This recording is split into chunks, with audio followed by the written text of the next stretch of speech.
Saya mengucapkan selamat dulu kepada teman-teman dengan sulsel1.com yang baru berusia 8 bulan tapi mencoba menggelar satu acara untuk memperkuat dan meningkatkan profesionalitas awak medianya, baik wartawan maupun dari bagian bisnis teman-teman sulsel1.com.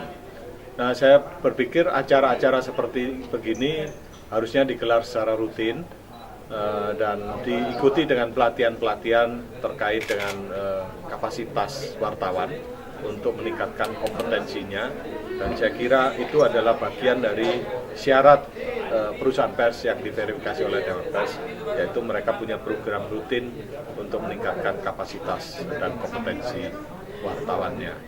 Kedepan saya berharap bahwa sulsel1.com ini bisa menjadi bagian dari salah satu mercusuar media yang ada di Indonesia Timur. Jadi kembangkan terus bisnis dan profesionalitas para wartawannya, dan saya berharap umurnya tidak seumur jagung, tapi bisa berumur panjang ke depan dan menghadapi tantangan perubahan teknologi yang sedang terjadi di belahan dunia ini termasuk di Indonesia.